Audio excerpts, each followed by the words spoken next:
Hola, buenas tardes a todos y bienvenidos a una nueva edición de Revoluciones Americanas, un seminario que organizamos conjuntamente con la Universidad Francisco Marroquín. Hoy tenemos el placer de contar con el profesor Miguel Anxo Bastos. Él es doctor en Ciencias Económicas y Empresariales por la Universidad de Santiago de Compostela y profesor de Políticas Públicas e Instituciones Políticas y Movimientos Sociales Contemporáneos en la misma universidad. Antes de empezar, me gustaría anunciaros que hemos implementado la posibilidad de hacerse miembro en el canal de Juan de Mariana, con múltiples ventajas. Todo ello podéis verlo en el botón de abajo del vídeo que indica unirse. Sin añadir nada más, muchas gracias a todos y profesor Bastos, cuando usted quiera.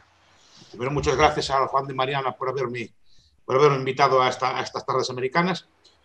Y en principio mi idea, entiendo yo estas tardes americanas, que yo ya he participado en alguna, ¿no? Yo os pongo un tema, un breve tiempo, menos de media hora, y ustedes después me preguntan y discutimos estos temas. Esto básicamente lo que no es un formato conferencia típico, sino que yo voy a plantear unos problemas, unos temas relativos a la desigualdad. No tienen por qué ser necesariamente incorrectos, creo que el título no le va a hacer justicia. Simplemente son puntos que muchas veces no se tocan, ¿no? Y me gustaría entonces abordarlos un poco y hablaré como siempre sin lo que me dé la cabeza y después sin cronómetro y después me preguntan ustedes, ¿vale? Entonces, primer punto que me gustaría tocar. La pobreza la desigualdad es un nuevo punto focal. A ver, yo lo achaco a un cambio de discurso, a un cambio de estrategia por parte de los rivales ideológicos del liberalismo o por los defensores de posturas intervencionistas o posturas socialistas en la amplitud del concepto, en el sentido de que yo recuerdo cuando yo era joven lo que discutíamos no era igualdad o desigualdad, ¿no? Nosotros hablamos de países ricos y países pobres, o de sociedades ricas y sociedades pobres, no de sociedades iguales y sociedades desiguales. Esto es un cambio de enfoque que se dio en los últimos años, precisamente porque la pobreza disminuyó tanto en términos absolutos a nivel global en los últimos decenios, que ha puesto a los críticos en un problema. Yo recuerdo aquellos libros de Singer, ¿no?, de los años 60, países ricos y pobres, se llamaban así, ¿no? En cambio, la desigualdad era un concepto que se planteaba mucho menos, o desde luego entraba mucho menos en el debate, aunque ya Tawney en los años 30 había escrito un libro sobre eso, sobre desigualdad, etc. Entonces, el enfoque antes, pobres, ricos, los ricos son ricos a costa de los pobres, y este enfoque cambia, ¿no? Y eso tiene mucho que ver con una cosa, porque a nivel histórico la desigualdad ha disminuido. La desigualdad no, la pobreza ha disminuido a nivel mundial a gran escala, lo que es la pobreza absoluta, ¿no? A nivel de alimentación, de un mínimo de atención sanitaria, de un mínimo de vivienda, etcétera, que puede mejorarse mucho, obviamente, pero disminuyó mucho, incluso la diferencia entre países, la desigualdad entre países disminuyó mucho. Y después otro hecho obvio, no se hablaba mucho de desigualdad, porque la desigualdad, normalmente como se reducía, era a través de guerras, de pestes y de pandemias. Supongo que ustedes conocerán un libro de un historiador romano de la historia de Roma, que se llama Walter Schlegel, se llama El Gran Nivelador, que es una historia de la desigualdad a nivel global desde los tiempos antiguos hasta la antigüedad. Pues es lo que concluye, entre otras muchas cosas, obviamente es un libro muy, muy rico, es que la desigualdad, normalmente las etapas de desigualdad son etapas de pestes, de pandemias mortíferas, de guerras, obviamente, claro, si viene Gengis Khan, ¿no?, como pasaba antiguamente, o Tamerlán, y nos saquea todo lo que tenemos, ahí no hay ricos ni pobres, aún no pasa por el rico que el pobre. Es decir, que queda todo el mundo igual, inerme, o un holocausto, o una desgracia de estas proporciones, o una peste como la peste negra, ahí no hay ricos ni pobres. Afecta más o menos, puede haber algunos diferentes, pero normalmente afecta a todos por igual y todos quedan igual de chafados, ¿no? Si un gran incendio, una inundación o así, ricos y pobres quedan chafados. Lo que explica Schlegel es que ese fue el gran igualador. De hecho, por eso no se dice. Él compara, por ejemplo, en la Segunda Guerra Mundial. La Segunda Guerra Mundial, muchos países europeos salieron muy iguales. En los datos que maneja él, ¿no?, históricos, en porcentaje de las cosas que le gustan tanto, de Gini, ¿no?, de Corrado Gini, el viejo estadístico que inventó estos índices, o curvas de Lorenz o cosas de este estilo, ¿no? pues este tipo de indicadores, claro, se ve que en etapas de grandes guerras, cuando Alemania está arrasada, que no queda casi una casa en pie, las fábricas destruidas, buena parte de la población emigrada, etcétera, pues hay bastante igualdad. Pues claro, y los historiadores son conscientes de eso, por eso no incidían mucho históricamente en el término de la desigualdad, porque saben que el gran igualador es la muerte, y el gran igualador es la peste, el gran igualador es la desgracia. Entonces, es un aspecto, pero ahora como vimos, y es más, el gran desigualador, también lo que lo explica Slade, es la prosperidad. El gran desigualador, las etapas de paz, las etapas de prosperidad, las etapas de estabilidad, pues largas en el tiempo, son etapas de gran desigualdad. Y normalmente, claro, identificar la desigualdad con la prosperidad, pues no queda muy bien, ¿no? Entonces, normalmente ese debate se eludió y ahora, como repito, como vivimos en una etapa pues, matizada por pandemias como la que tenemos ahora, esperemos que no sean tan graves como las de la antigüedad, claro, etapas de gran prosperidad pues van generando desigualdades a largo plazo porque se van acumulando y se van creciendo y eso genera un caldo de cultivo para la desigualdad. De ahí que el discurso ideológico haya cambiado no hacia la pobreza, sino hacia la desigualdad. Y eso es un aspecto muy importante. Y de hecho se ha cambiado incluso la política pública. En el sentido de que antes todos los libros que leía yo cuando era joven y así eran para combatir la pobreza. Equivocadamente o acertadamente. Pues los socialistas querían combatir la pobreza, los capitalistas querían combatir la pobreza, todos querían combatir la pobreza. No, pero es que no se habla de combatir la pobreza, se habla de combatir la desigualdad. El punto focal de nuestro siglo, uno de los puntos focales del debate ideológico de nuestros tiempos es la desigualdad, por eso es tan importante, ¿no? Dos, la cuestión de la desigualdad, que yo creo que tiene buena parte que ver, que ver con muchos de los argumentos que se usan. Históricamente, también se podía aplicar el sofisma de Montaigne. El sofisma de Montaigne, como lo define, por ejemplo, Rothbard, venía a decir que los ricos son ricos a costa de los pobres. En nuestra etapa actual eso no es cierto, porque pasa que en muchas etapas antiguas se identificaba desigualdad con la idea de que una parte le quitaba a la otra una parte de su riqueza. Y era cierto, en buena medida, porque buena parte de la riqueza que se extraía antiguamente era la riqueza extraída por medios políticos. Pues era el típico pachá, o bajá, o conde, o starosta, o lo que fuera, que le quitaba por la fuerza a los campesinos pues, parte de su cosecha y después vivían en palacios y con muchos lujos y muchas cosas. Claro, pero esa riqueza no es una riqueza de mercado. No es una desigualdad de mercado, es una desigualdad extraída por la fuerza. Y buena parte de la desigualdad antigua no era porque los romanos o los chinos fueran muy emprendedores, sino pues son las sociedades estancadas, sino que simplemente los emperadores o así a poco de excedente que hubiera se lo apropiaban, por eso es muy difícil crecer. Y la gente era consciente de eso. Y sigue siendo consciente porque en muchos países del mundo, incluso en países desarrollados o libres, buena parte de la riqueza también se extrae de forma política. En el sentido de que se extrae a través de impuestos, a través de regulación, a través de tasas. Porque una de las cosas, por ejemplo, cuando Piketty o Wilkinson, ¿no? O Robert Frank o Milanovic, que son así los principales teóricos de la desigualdad moderna, o Manuel Sáez, ¿no? Hablan de desigualdad en términos brutos, no matizan unas desigualdades y otras desigualdades, no matizan las desigualdades que derivan su origen de la política y las desigualdades que derivan pues, del propio mercado, sino que ponen desigualdad en términos brutos y no las diferencian, no las matizan. Y eso es una cosa muy, muy importante. Y hay muchas formas, aún a día de hoy, en países supuestamente libres y en buena parte de los países del mundo, buena parte de la riqueza es de origen político. La riqueza de Putin, por ejemplo, si la tiene, o de Erdogan o de Al-Sisi, ¿no? Pues no son, digamos, riquezas derivadas del emprendimiento, ¿no? Que inventaran una app o que inventaran algún invento pues, comercial o inventaran un teléfono móvil o inventaran algún producto, algún coche eléctrico, alguna cosa así, sino que se debe simplemente a través de impuestos, regulaciones, monopolios. Buena parte de las empresas en muchos países son gestionadas políticamente, en muchos países de la Tierra, ¿no? Licencias que regulan el acceso, el proteccionismo que protege industrias de los aliados, el gasto de las rentas fiscales, ¿no? Y un montón de privilegios y monopolios otorgados a dedo pues generan aún mucha desigualdad de renta. Entonces, claro, muchas personas de muchos países del mundo dicen, este típico Saddam Hussein o cualquier de estos que se vienen así, pues son muy ricos. ¿Y por qué son muy ricos?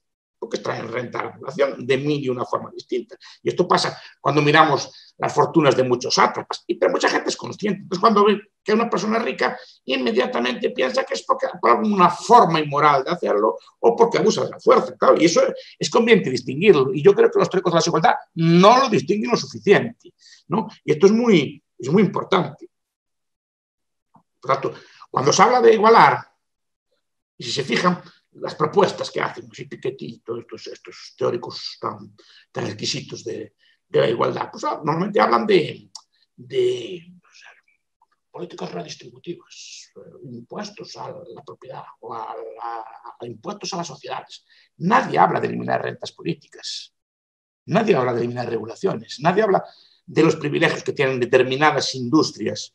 Pues en muchos países es la industria bancaria, en muchos países es la industria eléctrica, en muchos países es la industria de telecomunicaciones, en grados variables. No estoy refiriendo a España, me estoy refiriendo a muchos países de la Tierra y en España algunas de ellas se dan, o creo que se dan. Entonces digo, pero nadie habla de eso, ¿verdad? Dice, no, al rico hay que quitarle.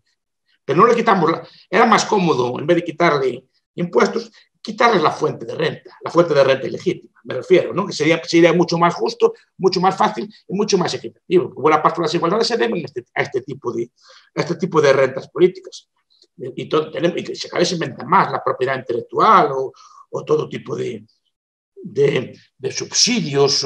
Ahora vemos subsidios cuando veo esto de subsidios a la economía circular o la economía verde o la economía de estas que hablamos así, la digitalización de la sociedad. Eso yo estoy mirando mi cabeza rentas a empresas concretas, normalmente bien conectadas con el poder político. No quiere decir que no hagan cosas, no quiere decir que no sean así, pero muchas de esas empresas están bien conectadas con el poder político y por lo tanto obtienen sus rentas no a través del mercado, no a través del intercambio, sino forzando a los consumidores a aceptar ese bien porque no pueden entrar a otra competencia, o bien porque están siendo subsidiados por esto. Y esto muchas veces no se tiene en cuenta. Entonces, muchas veces la desigualdad, miramos un rico, pero curiosamente nunca en los ejemplos que se ponen en los tratados de desigualdad nos ponen a un político, con una renta política de este estilo, ¿no? No nos ponen las rentas de un monopolista puesto ahí por el gobierno, o de una empresa subsidiada, o de una empresa con controles de precios favorables a ellos, etc. No, siempre nos ponen a gente que gana, curiosamente, que gana el dinero más o menos en el mercado. Después, claro, aún los que ganan en el mercado, en parte, algunos de ellos obtienen también las rentas de forma política, aunque no todos, y no todos en la misma proporción. Y eso es muy importante también tenerlo en cuenta. Cuando hablamos de desigualdad, las personas pueden ser desiguales en rentas, pero respecto a la política no son iguales. Hay personas que tienen mayor capacidad política, bien porque tienen habilidades de conectar con el poder, bien porque tienen ellas capacidad de obtener el poder por sí mismas. Entonces, es muy importante tener esto. Tres.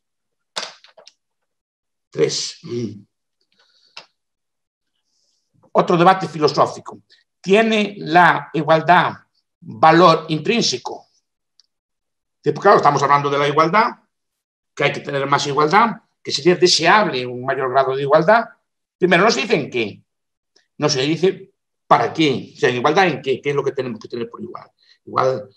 Igualdad de longitud de vida, esperanza de vida, igualdad de rentas, igualdad de, de fuerza física, igualdad de intelecto. Digo porque es igual, porque normalmente también se selecciona dentro de las posibles fuentes de igualdad algunas igualdades concretas que son las que interesa desarrollar. Y hay que discutir si la igualdad tiene valor intrínseco. Sí, pero, por ejemplo, porque se valora muy mal la desigualdad, por ejemplo, en renta, y se valora muy bien la desigualdad, por ejemplo, en inteligencia entendida como capacidad abstracta de razonar, o el tipo de inteligencia escolar, el tipo de inteligencia académico, el tipo de inteligencia de saber escribir libros, papers o desarrollar grandes teorías. Porque se valora más una cosa, porque la diferencia de rentas está mal vista y se intenta corregir, pero en cambio la diferencia en inteligencia, de la cual también se derivan ventajas en rentas y en otros aspectos, en respeto,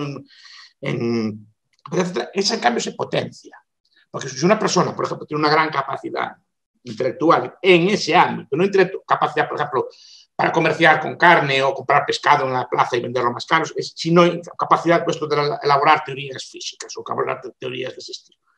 Esa inteligencia cuidado, de la cual derivan también desigualdades, privilegios y una serie de factores.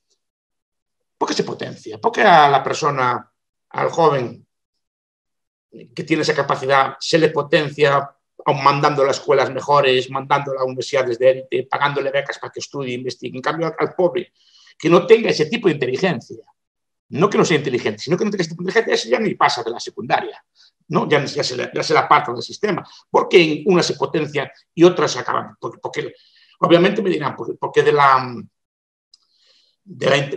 capacidad de inteligencia obtenemos beneficios para todo el resto de la humanidad, y es correcto, pero también de la capacidad de unas personas de obtener rentas, de crear empresas, de crear empleo, se obtienen beneficios para la humanidad. En cambio, unas están mal vistas y otras están bien vistas, ¿no? Entonces, es muy importante eso, porque después hay que hablar de que igualdad igualamos. Hay que discutir, por ejemplo, eso, muy breve para un tema como el de hoy, pero bueno, por ejemplo, todo el debate que abre Fred Hirsch pues hace ya unos años, ¿no? Sobre los bienes de posición. Esto es los bienes que son difícilmente igualables o que no pueden ser igualables, ¿no?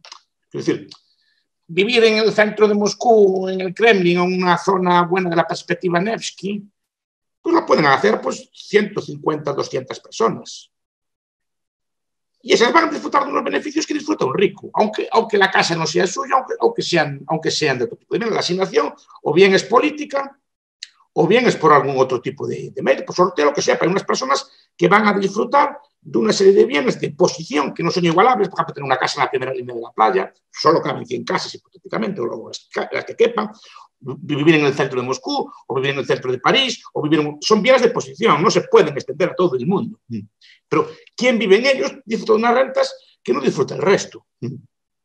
Claro, esos tipos de bienes, cuando hablamos de igualdad, ese tipo de cosas no se pueden igualar, o la capacidad de tener un carácter agradable o de tener una mente que componga música y por tanto haga mucho caso.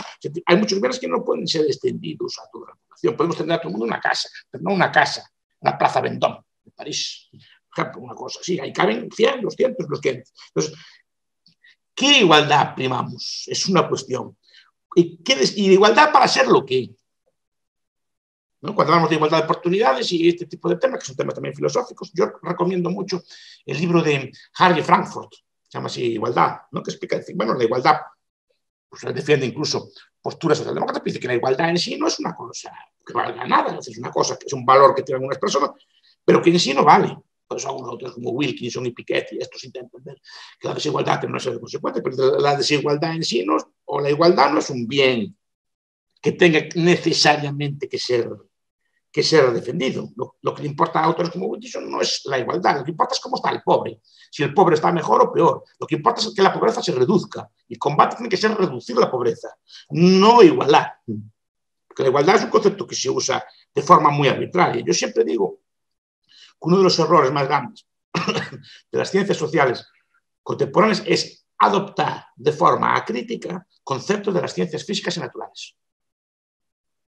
Y es un error que tenemos, no sé si por envidia de la física, como dice Philip Miroski u otros autores, pero siempre estamos copiando palabras de otras ciencias intentando aplicarlas. Usamos conceptos como evolución, que son válidos para la naturaleza, pero el ser humano, para la ciencia social, no es un concepto.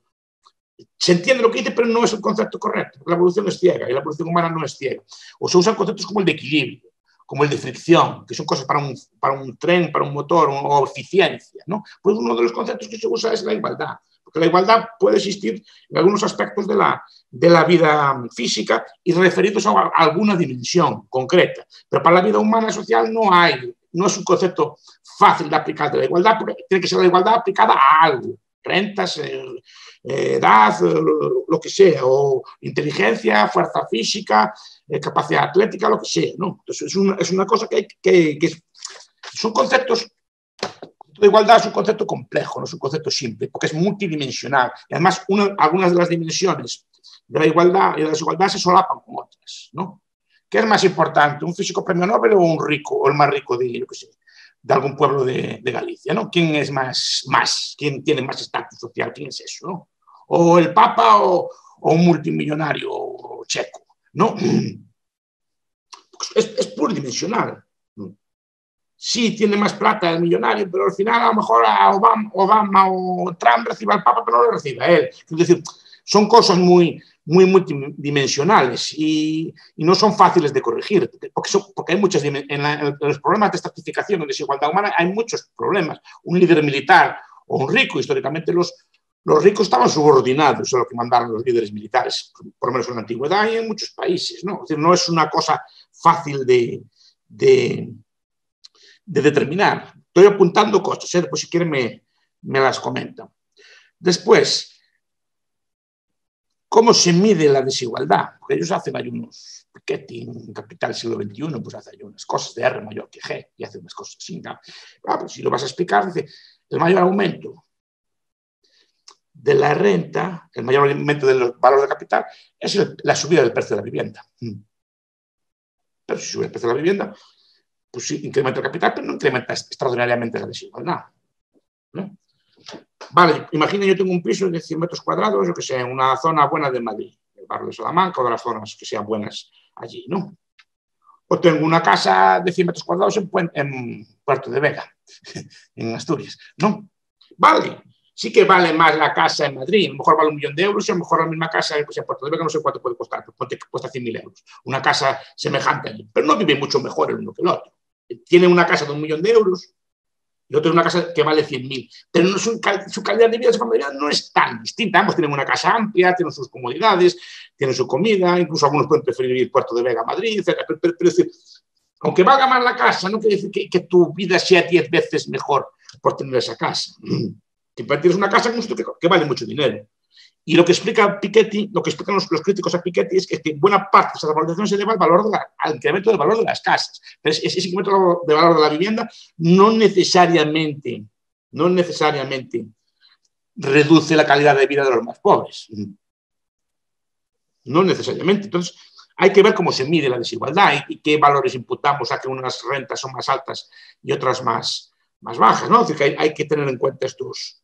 Pues repito, porque él la apunta cuando él dice que además es normal, si una sociedad es de prosperidad, ¿no? Y de paz, es normal que si vamos lentamente heredando, se van quedando las cosas y sobre todo si el tamaño de la familia se reduce, pues que los niños que nazcan ahora hereden además de muchas fuentes, que se vaya acumulando, pero no es que sea un fenómeno así tenebroso, simplemente son las personas. Pues si no se va destruyendo la propiedad, pues se va acumulando, claro, es normal. Es algo que pasa así. En cuanto hay un poco de pecado, si nos destrozan la casa o nos cosas así, y hay que empezar de cero, es más difícil acumular. Entonces digo, ese tipo de cosas es así. Después, la idea de igualdad de oportunidades, que es un tema que después podríamos hablar, que es un concepto que también es muy espinoso y es un concepto muy difícil de salir, porque, repito, igualdad de oportunidades tiene que ser para ser algo y depende de muchos factores, desde dónde naciste, en qué tiempo o época naciste. Yo, claro, en mi edad, por ejemplo, es muy difícil que yo saliera, yo que sé, un programador de apps. Porque cuando yo era joven y podía estudiar estas cosas, no había apps. Entonces no, es muy difícil que yo haga fortuna. En cambio, una persona con las habilidades que puede tener, por ejemplo, Elon Musk, con cosas así, a lo mejor en mi época lo pasaba mal, porque no tenía todas las mismas cosas tecnológicas que puede tener ahora. Como siempre digo yo, si Cristiano Ronaldo o Messi o así nacieran en Arabia en el siglo XVIII, aún teniendo las mismas habilidades físicas para jugar al fútbol, probablemente pues, tendría que trabajar en una cantera o picando piedra, porque su habilidad es para un deporte que se juega hoy y nacido en un sitio en el que se valora ese deporte, ¿no? Y eso son... ¿Cómo vas a igualar esas oportunidades? ¿No? ¿Cómo vas a igualar dónde naciste? ¿Con quién te relacionaste? Pues la dotación genética que tenga. Y además, igualdad de oportunidades para ser lo que. Cuando se habla de igualdad de oportunidades, fijémonos en una cosa. Normalmente, el programa ideal de que plantean los igualitarios para igualdad de oportunidades es igualdad de oportunidades para ser un científico o profesor de la universidad. Porque siempre sacar buenas notas. sacar siempre buenas notas acaba siendo físico o químico o algo así, en algún instituto de élite o profesor de universidad, pues parece que es la igualdad. Y en cambio hay muchas formas de oportunidad, pues puedes ganar dinero, rentas en un deporte, puedes ganarlo haciendo una empresa, puedes hacerlo cantando, puedes hacerlo de 1000 formas distintas, pues trabajando, pues teniendo un puesto en la plaza o teniendo un restaurante, puedes hacerlo de 1000 formas distintas, porque la única forma de igualdad de oportunidades, que lo único que hay que igualar es la capacidad de ser físico, o químico, o ingeniero, que está muy bien, no estoy diciendo que esté mal, pero porque es la única fuente de igualdad. Y las personas que no tienen esas dotes, pero tienen dotes para otras cosas, ¿cómo hacemos con ellas? Esa no se les potencia tanto, ¿verdad? Si una persona tiene dotes para vender y comprar carne o comprar y vender ganado, no veo yo que haya muchos programas para incentivarlos o darles becas o cosas para que aprendan. Y a lo mejor les venía bien aprender a negociar con este tipo de cosas. Pero ahí no hay ningún tipo de proceso, tiene que aprender por su cuenta. Solo digamos, está programada la igualdad de oportunidades para que las personas adquieran ese tipo de puestos. Y unas personas lo hacen bien ese tipo de puestos y otras no. Después, la idea. Cuarto. Quinto. La idea de igualdad se plantea siempre en un marco estatal. Y es uno de los fallos. Yo me gusta hablar mucho del nacionalismo metodológico, ¿no? La idea de que el Estado es el ente que opera sobre la igualdad, es el ente sobre el cual queremos operar o queremos medir o queremos comparar, ¿no?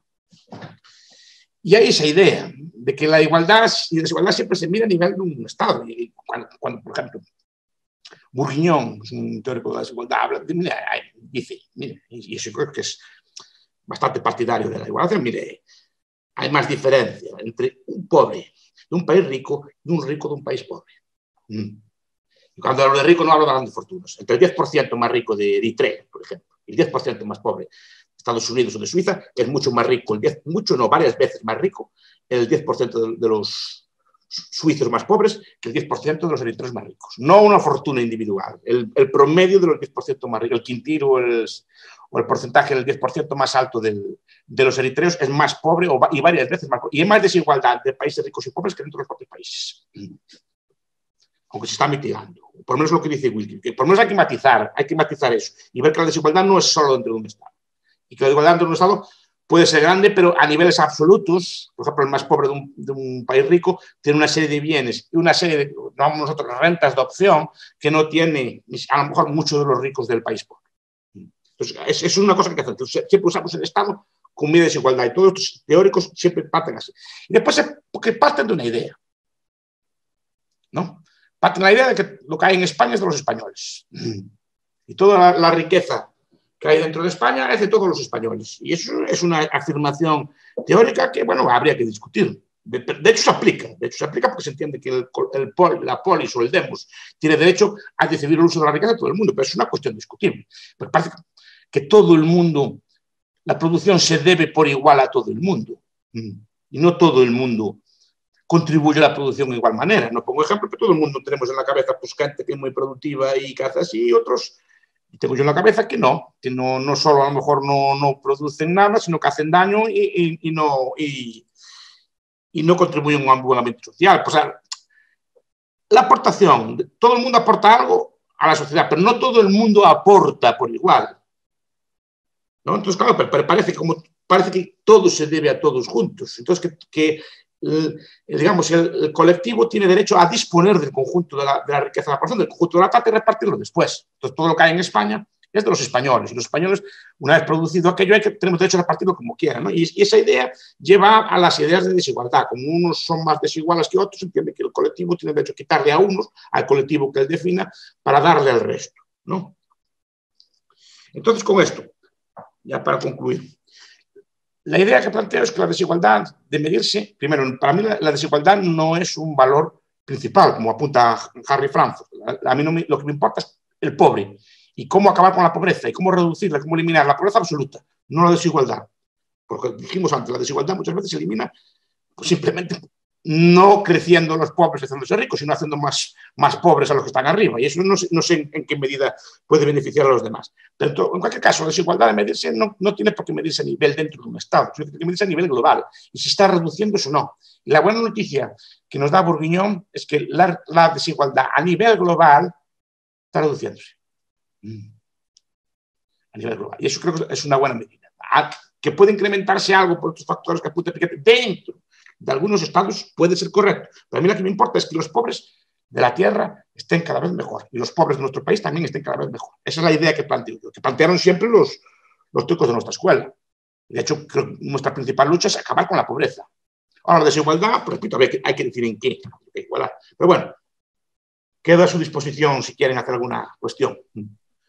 Buenas, profesor. La verdad es que, como siempre, muy interesante, ¿no?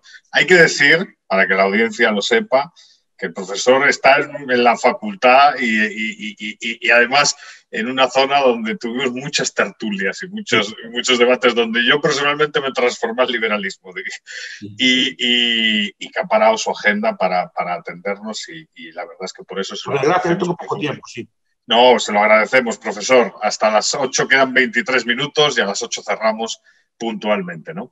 Hay varias preguntas en el chat, como siempre. El chat está pues muy activo y muchas personas pues enviando saludos y respetos hacia su persona. Y antes de pasar a las preguntas y por meter un poco de veneno en el debate, que siempre es bueno, efectivamente la desigualdad no es un valor principal, como ha dicho, lo importante es la pobreza, pero yo también estaba grabando una cosa de Caminos de Libertad, por eso entré un poco tarde, pero si ya trató el tema me corrige y listo, ¿no? Pero, ¿qué le parece la reflexión un poco desde la extrema izquierda de la desigualdad como fuente de conflicto? Es decir, la desigualdad como mecha de activismo político que puede distorsionar la vida en comunidad. ¿Debería preocuparnos a nosotros eso o no? Porque efectivamente yo creo que a nivel objetivo la pobreza es lo principal y que la batalla es eliminar y luchar contra la pobreza, eliminarla. Pero una comunidad necesita de armonía, ¿no? Y además usted y yo somos fervientes en ese sentido, defensores de las comunidades pequeñas, armónicas y tal. ¿Puede la desigualdad ser una fuente de conflicto que erosione la vida comunitaria y acabe destruyéndola y que en ese sentido, pues a lo mejor hay que preocuparse por ella? Y otra pregunta enlazada con eso, las sociedades más libres son sociedades menos desiguales, porque hay una pregunta que señala si conoce algún estudio empírico sobre la relación entre desigualdad y grado de intervencionismo en el mercado, ¿no? Una de las preguntas que está en el chat. Y es un tema interesante, ¿no? ¿Pueden ser las sociedades más libres menos desiguales que las sociedades no libres? Por ejemplo, sí, a lo mejor en Suiza hay desigualdad o en Estados Unidos hay desigualdad, pero aún así es menor que la que hay en Corea del Norte o en Cuba, ¿no? ¿Qué piensa al respecto, profesor? Son temas muy espinosos. A ver, la desigualdad se puede transformar en conflicto si hay un discurso que explique la desigualdad como un robo. Es que antiguamente lo que dije al principio, que no estabas, es que, claro, dije, es que algo de razón tenían antiguamente. Es que muchos de los ricos antiguos eran ricos por medios políticos. Y en la mente de yo cuando hablo con la gente y cuando hablo con los estudiantes y hablo con gente que no está muy metida en estos debates, ¿no? Pues todos se identifican con la desigualdad con algún tipo de robo por parte bien de unas élites extractivas, que se dice ahora, bien por algún tipo de buscadores de rentas. Casi nunca nadie piensa ni siquiera en un jugador de baloncesto, un cantante o un empresario que hace pan, ¿no? Pero claro, siempre piensa que el rico lo hizo a costa de otros, esa es su firma de Montaigne, le robó a otros, y lo robó por malas artes. Entonces, ahí sí que puede haber cierto motivo de conflicto, porque hay una teoría que explica esa desigualdad como causante de eso. Y algo de razón tiene esa teoría, ¿eh? Cuidado, no es totalmente, no todos los ricos que hay son ricos por medios, digamos, de mercado, sino que obtienen rentas de mucho tipo. Los ejemplos que puse. Pero claro, aún una sociedad, digamos, de mercado que haya desigualdad, claro, tiene que haber una teoría que explique eso. Y que te explique que tú eres pobre por culpa del rico. Pues ahí está, toda la conflictividad es generada, digamos, por los propios discursos. Tienes políticos que la teoría diciendo que los ricos te roban, que los ricos te tal, que los ricos que tienen los niños que rebuscan en la basura y los otros tienen que tal. Pues claro, es normal que mucha gente piense que la culpa de sus males es de los ricos. Y entonces, claro, puede generar conflictividad social. Pero si tienes sociedades armónicas que todo el mundo entiende más o menos, que la desigualdad puede tener incluso efectos positivos. En el sentido de que, bueno, que incrementa el progreso, que sirve de acicate, que puede servir como de espejo para intentar mejorar nosotros, etcétera, que también puede tenerlos, pues a lo mejor cambia la perspectiva. Hay muchas sociedades que son desiguales que no son para nada conflictivas, y las sociedades bastante iguales son conflictivas. ¿Sabes por qué? Lo explica Schoik en La envidia de la sociedad. Cuando la sociedad es más igual, las pequeñas desigualdades brillan mucho más. Y sobre todo porque son monodimensionales, ¿no? Vale, pues yo a lo mejor no soy rico, como digáis, pero a lo mejor a lo mejor sé de muchas cosas y tengo un prestigio como investigador físico, o soy un gran atleta, a lo mejor no canto dinero, o a lo mejor pues decido vivir en la pobreza, como un obispo que había aquí en Mondoñedo, que era muy pobre, o decían que era muy pobre, no vivía él una vida de pobreza. Pero era la vida que escogió. Y esa desigualdad, en cambio, nadie la veía como una clave, porque era un obispo, era súper respetado en muchos otros ámbitos de la vida, aunque su vida fuera súper pobre, ¿no? Que nos estoy poniendo ejemplos extremos, ¿no? Que hay muchas dimensiones de la desigualdad, no es solo no tener renta. Ese obispo, por ejemplo, decidió vivir así. Y además, era mucho más respetado cuando vivía así. Tenía mucho más prestigio. No tenía renta, vivía en una casa pobre, humilde, una cosa de madera y estas cosas así. Pero era súper respetado. Y cuanto más vivía así, más lo respetaban. Que a lo mejor era lo que quería él. Porque al final, claro, es que hay muchos debates y no me gustaría profundizar en ello, ¿no? Pero buena parte de las desigualdades, por ejemplo, son desigualdades de bienes psíquicos, no son de bienes físicos. Más allá de un umbral, lo que diferencia a un rico de un pobre, para nuestras sociedades como la nuestra, en muchos aspectos, no es tener o no tener un bien, sino la calidad del bien. Es decir, que el pobre tiene un Fiat Punto, ¿no? Y el rico tiene un Lamborghini, ¿vale? Pero vamos, pero la diferencia brutal no es tener un Lamborghini en un punto, es tener coche o mojarse, ¿no? Vale, que el rico tiene una casa más grande, pero yo tengo una casa también, de cemento y con tejado. O sea, no me mojo en el invierno, cosas por el estilo. Son diferencias de calidad. El otro come langostas y caviar, yo como pues, otro tipo de productos de oferta en el supermercado, pero no estamos nutridos los dos, o sea, no morimos de la ambición. La diferencia no es comer más o menos bien, sino no comer o comer. No tener casa o tenerla. Entonces, muchas desigualdades son psíquicas, son difícilmente igualables, ¿no? Cuando yo compro una casa enorme en la playa, así, básicamente lo que estoy comprando es una experiencia psíquica. De tener amplitud, de espacio, de vistas, de estatus, de cosas así, ¿no? Cuando compro un coche, bueno, compro una sensación de potencia, de seguridad, pero estoy comprando sensaciones psíquicas, no sensaciones físicas. Y eso es muy difícil de igualar, ¿no? En muchos aspectos, porque tienen muchos elementos de... Pues, por eso me importa a mí es acabar con la pobreza absoluta, no con la pobreza relativa, ¿no? Y eso es muy importante, porque claro, si te explican que está mal y tipo de cosas así, porque la igualdad no se puede conseguir. Y entre otras cosas por esto, total, no, porque dije yo antes de los bienes de posición y por una serie de factores. Después, si hay algún tipo de estudio que estudia esto, capaz que los estudios sí que los hay, lo que pasa es que se contradicen unos a los otros, ¿no? Porque hay países muy ricos y muy libres que son muy desiguales, y otros que son ricos y así, pero son menos desiguales. Depende también de las políticas, pero también depende de la estructura de la sociedad, del dinamismo, de un montón de factores. Una sociedad pues menos rígida, menos estratificada que otras, puede haber de los dos casos, ¿no? Y el intervencionismo, claro, afecta para bien o para mal. No sé hasta qué punto, por ejemplo, dicen que las sociedades nórdicas, por los datos que dan los autores, son más iguales que, por ejemplo, Estados Unidos.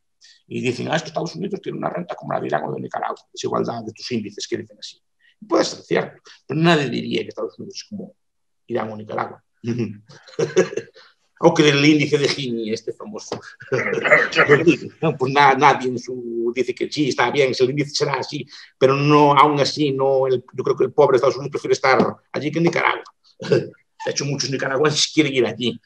Aún incluso, claro que son cosas así, nadie le gusta ser pobre, pero claro, un pobre de un país rico tiene unas rentas de opción que no tiene el del país pobre. La renta de opción, por ejemplo, si aunque yo quede pobre, o él quede pobre, si sus amigos son ricos, bueno, pues más o menos algo le irán dando. Uno le dejará dormir en su casa, en el sofá, otro le dará un bocadillo, porque tienes opción, tus amigos tienen con qué darte, ¿no? El problema sería que tus amigos no tuvieran con qué darte, que fueran todos tan pobres como tú. Y eso los países ricos lo bueno que tienen, que aún habiendo desigualdad, hay rentas de opción. O sea, tienes, aunque sean caritativas o así, tienes sanidad pagada malamente, pero tienes alguna serie de bienes a los que tienes acceso que no tienes acceso en otro país. Entonces, claro, son rentas de opción. Este tipo de aspectos pues, es muy difícil definir desigual e igual. Y repito, que tú tengas un índice de Gini parecido al de Nicaragua no te hace a ti Nicaragua. Totalmente. Hay una serie, voy a intentar hilar preguntas que recogemos del chat. Hay una pregunta, la izquierda, ¿no? La fijación de la izquierda con la desigualdad. La izquierda está más, digamos, enfocada en la desigualdad que en la lucha contra la pobreza, ¿no? Paradójicamente, ¿no? Y hay otro de los que nos están viendo, de los que nos están acompañando en este diálogo, otra persona que dice si esa lucha contra la desigualdad por parte de la izquierda es por su nulo conocimiento del mercado y las malas aptitudes a la generación de riqueza. Y yo añadiría, con base en la anterior pregunta, si no es estrictamente política para conseguir el poder, ¿no? Lo que decíamos antes, ¿no? Al final es una narrativa y en resumidas cuentas hay mala fe, ¿no? Lo que se busca es conseguir el poder político en términos, digamos, marxistas y controlar la sociedad. ¿Qué opina al respecto? Siempre fue una vieja estrategia, ¿no? Para tú ser rico, apoyarte a los pobres. Siempre fue así, ¿no? Para tener el poder político, apoyarte a los pobres. Es tan vieja como el mundo, por lo tanto, no es nada nuevo, ¿no? Entonces, que si hay un mal conocimiento económico, no es que no haya conocimiento económico, yo creo que es un conocimiento profundo de malas teorías, que es muy distinto. No es que no sepan economía, es que la economía que estudian o que siguen o a la cual honradamente creen, les dice todo eso. No tiene por qué ser necesariamente que tampoco que las izquierdas busquen necesariamente a priori el poder o así, simplemente honradamente buscan lo que entienden mejor. Lo que pasa es que yo creo que buscando eso no consiguen su objetivo. Mi crítica no es que sean malos ni nada así por el estilo, ni que sean peores personas ni menos inteligentes que nosotros, ¿no? Algunos son muy inteligentes y bien intencionados, no tiene por qué ser necesariamente así, simplemente buscan lo que buscan de manera equivocada y buscándolo de esa forma yo creo honradamente que se equivocan y que no consiguen ni una cosa ni la otra. Ahora, puede ser todo junto también. Un comportamiento social, una acción colectiva puede ser por todos los factores que apuntaste tú. No hay uno solo que sea el dominante. Puede ser, algunos buscarán poder, otros buscarán honradamente la igualdad, otros buscarán honradamente el estudio y piensan honradamente que es así. Yo también pienso honradamente que no es así. Claro. El debate igualdad o equidad. ¿Tiene sentido ese debate o sencillamente es otra narrativa liberticida y problemática? Aquí no acabo de entender. ¿Cómo definirías tu equidad e igualdad? No, bueno, lo pregunta una persona por el chat, dice, quizás en vez de hablar de igualdad sería mejor hablar de equidad, ¿no? Y entiendo en la pregunta, pues esto de la igualdad de oportunidades, ¿no? O sea, al final no es que queramos una sociedad con todos los individuos con la misma renta, sino con instrumentos, digamos, que nos hagan empezar la carrera a todos desde el mismo punto, ¿no? Esa obsesión de facilitar, digamos, pues eso, voy a correr, que todos tengamos los mismos tenis, las mismas zapatillas para empezar a correr, ¿no? Sí, ¿Qué opina al respecto? Eso, por ejemplo, lo estudió hace mucho tiempo Young, en el triunfo de la meritocracia, ¿no? Una sociedad que todo fuera por mérito, todo partiendo de las mismas condiciones y todo eso igual, que digamos que llegaran arriba los que tienen más mérito. Pero ahora, por ejemplo, Sanders sacó un libro así, La tiranía del mérito, se llama así, y es muy interesante porque es un tema que se puede discutir, ¿no? Igualdad de oportunidades, ¿qué implica igualdad de oportunidades? ¿Cómo nos colocamos en una carrera? Vale, la gente piensa que es una carrera, porque yo en una carrera con este señor Usain Bolt no tengo nada que hacer, aún empezando los dos del mismo punto. Y con los mismos tenis, incluso con tenis mejores, ¿no? Sí, sí. ¿Por qué? Bueno, pues primero porque está entrenado, y después ya físicamente no sé cómo es, pero aparte de entrenarse, aunque no entrenara, correría más que yo. No, aún sin entrenar y aún gordo y así correría más que yo. No, porque ya se le ve que es un tipo fibroso, alto, fuerte, con piernas largas, que tiene potencia de salto y tal. Entonces esa persona ya, aunque me pongas en una raya con él, no puedo empezar con él. Entonces, y una carrera en muchas otras cosas, porque ¿cómo podemos partir de cero? ¿No? Sin eliminar, por ejemplo, tu familia que te educó en unas cosas, tus amigos que te educaron en otras, tus parejas que te educan de una forma determinada. ¿Dónde naciste? Yo siempre digo, ¿no? Es una tontería, pero siempre digo, Edu nació en Puente de Vega. Edu a lo mejor tenía la voz para cantante de ópera china. No sé si la tiene o no, pero bueno. Y podría hacer una fortuna cantando ópera china. ¿Sabes qué pasa? Que donde nació Edu nadie sabe distinguir un chico con buena voz para ópera china de uno que no lo tiene. Porque esas voces creo que hay que educarlas de pequeños. Y entonces te educan y después al final es una gran estrella. A lo mejor Edu podría ser un gran jugador de las grandes ligas de béisbol, pero ¿qué pasa? Como en Puerto Rico creo que no se juega al béisbol. No, definitivamente no. Aunque Edu tuviera los dotes, nadie te las descubre. Nadie te las descubre. Entonces, llegas a una edad, ya no estás entrenado, ya no puedes jugar a las grandes ligas. Porque si te cogen a los 6 años, mira, este niño que bien coge el bate y tal, ya te empiezan a educar, a enseñar, a entrenar y tal, y al final acabas jugando en una liga de esas y ganando una gran fortuna. Y a lo mejor tenías las dotes. ¿Sabes qué? No, vas a morir sin saberlo. Claro. Ahí sí que... Claro, y el mero hecho de nacer en un pueblo que tenga conservatorio de un pueblo que no tenga conservatorio. Sí. Si tienes tú para la música, te la descubren. En otro sitio a lo mejor no te la descubren, o es más difícil descubrírtela. O aún teniéndola, no puedes ir. Hay más preguntas, aunque nos quedan 8 minutos. ¿Qué es lo que hay que igualar? ¿Qué puntos hay que igualar? A ver, porque claro que no sé, igualdad para ser lo que... No, repito, la igualdad, porque cuando pensamos en ella, es la igualdad para ser profesor de física. Que esa es la igualdad que estás pensando, que todos los niños tengan una escuela, que si tienen medios en esa escuela pueden ir a una universidad y si son buenos en la universidad que pueden ir a una universidad de élite y doctorarse allí. Eso es lo que se llama igualdad de méritos. Pero estás pensando para eso, no para otras cosas. No para otras cosas, no para, por ejemplo, comerciar. No estás pensando para eso, por ejemplo. O para otras habilidades. O si usted es muy simpático y tiene muchas dotes comerciales. El sistema no lo va a premiar. Ni lo va a descubrir, ni le va a potenciar. Ese tipo de habilidades. Solo potencia algunas concretas. Algunas, no solo estas, pero algunas concretas sí. Y para eso se pone todo el sistema educativo al servicio, digamos, de este ideal de igualdad, que es el ideal de igualdad que tenemos los profesores. Nosotros al final lo que digo yo, ¿quién escribe estas teorías, estos libros, estas cosas de la igualdad? Profesores. ¿Y qué quieren? Un mundo en el que la igualdad, la desigualdad que prime sea la que ellos tienen. No les gusta la desigualdad que hay ahora porque no es la que ellos tienen. La desigualdad que prima en el mundo es una desigualdad a lo mejor de corte económico o de otro tipo de factores, ¿no? Pero que querríamos nosotros es un mundo que la desigualdad que primara sería la nuestra, la de saber estudiar muchos y chapar muchos libros y muchas teorías y cosas así. Ahí estaríamos felices nosotros, que mandáramos nosotros allí. Nos da rabia con un señor que no leyó a Kant, ni leyó la teoría de la filosofía del derecho de Hegel, pues que gane más dinero que nosotros, vendiendo pescado en el puerto de Vigo. ¿No? Nos da rabia. Entonces, claro, queremos un mundo que seamos nosotros, que somos, leemos a Kierkegaard y cosas de esas así, o a Sartori, que seamos nosotros los que dirijamos las cosas, ¿no? Pues a mí no me parece bien que está bien más. En este aspecto creo que hace más por el mundo. A lo mejor un vendedor de pescado que hago yo. Otra pregunta, bueno, estoy seleccionando, perdón pues a la gente que no he tomado sus preguntas. Me quedan 10 minutos. No, sí, por eso, soy consciente. No, de hecho vamos a acabar antes, me quedan 6 minutos para acabar y que tenga tiempo para entrar otra vez al tribunal sin ningún problema. Una pregunta interesante es, ¿qué opina de las compensaciones desde el Estado que propone la izquierda estadounidense para compensar la desigualdad que existía en el pasado, ¿no? Por ejemplo, la cuestión de la esclavitud y todo este tipo de deudas históricas, ¿no? Que están tan de moda y que a día de hoy pues están siendo instrumentalizadas políticamente y están generando mucha inestabilidad, ¿no? Gente de orden, no, gente de desorden, diríamos, ¿no? Pero el problema es cómo determinar quiénes son los... Yo entiendo la lógica, ¿no?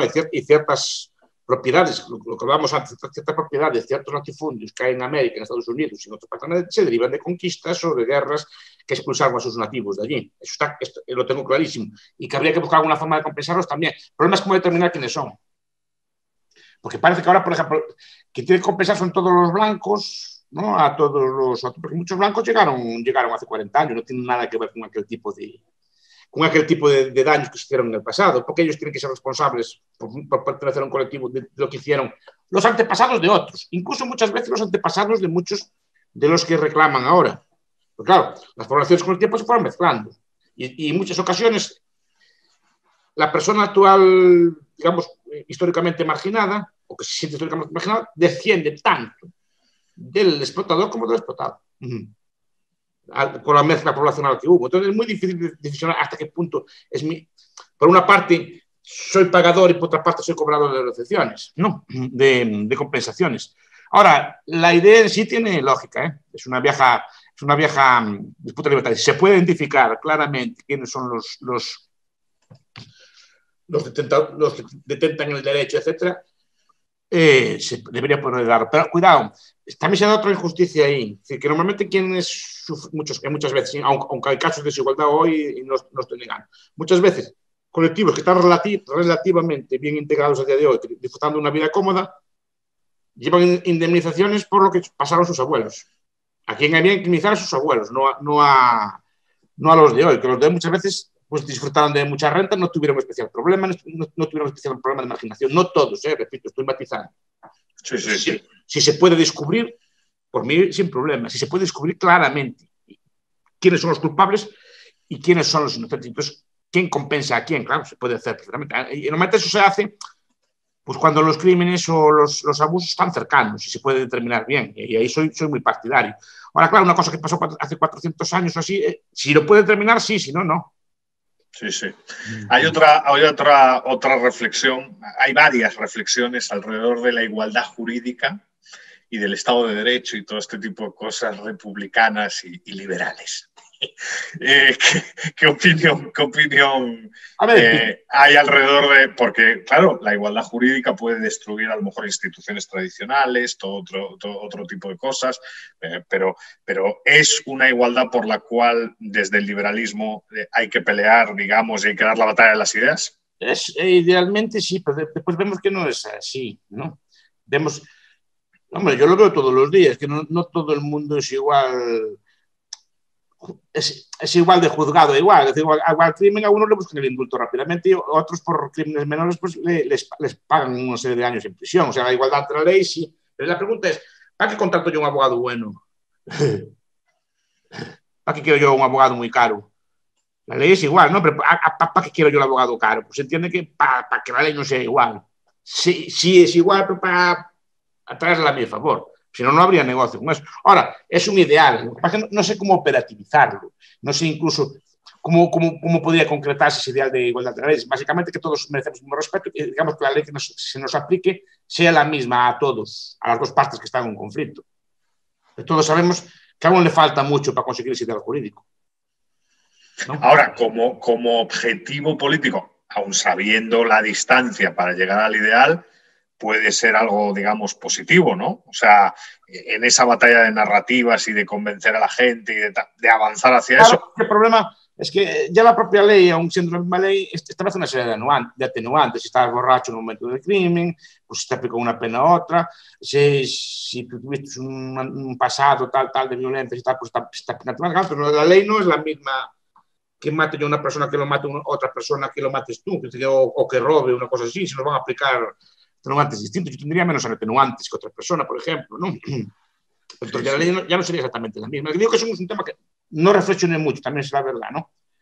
Sé que es un ideal que se busca, que en principio parece estar bien, sobre todo la idea de igual respeto, pero el problema es cómo operativizarlo de forma clara, porque no es una cosa tan fácil de hacer. Por ejemplo, tú, ya no solo a nivel de Estado, pero entre Estados, el mismo delito no es lo mismo aquí que allá, ni está castigado aquí igual en unos países, cosas que aquí son legítimas perfectamente, allí en otros te castigan con la pena de muerte, en otros incluso cosas que aquí están mal, en otros están bien. O sea, no es fácil establecer una igualdad jurídica. Sí. Bueno, pues son ya las 8, profesor. No molestamos más, que sabemos que tiene agenda. Tómese 5 o 8 minutos de descanso antes de seguir con la siguiente actividad que tiene. Y, bueno, qué decir, ¿no? Usted es maestro. Yo le quiero mucho, profesor. Ya sabe que además todos los que están viéndole por YouTube también le quieren mucho. Gracias por querer también al Instituto Juan de Mariana y al Instituto de Estudios Políticos y Relaciones Internacionales de la Universidad Francisco Marroquín. Ya sabe. Lamento las prisas, pero lo estaba pasando muy bien. Es que ya estábamos en el debate, ¿no? Ya estábamos. Es muy interesante lo dice la igualdad jurídica y creo que es un tema que hay que reflexionar también. De hecho, no lo pensé bastante, pero digo que me parece un ideal. De todas formas, que parece bastante difícil, bastante espinoso también aparte del ideal, que también hay que operativizar cómo podría ser eso y cómo acabaría siendo eso, ¿no? Bueno, pues ojalá tengamos otra tertulia, profesor, y como siempre, muchas gracias, ya sabe que se le quiere mucho desde esta casa. Perdonen las prisas. Un abrazo grande y a todos ustedes, hasta la próxima. Hasta la próxima, chao.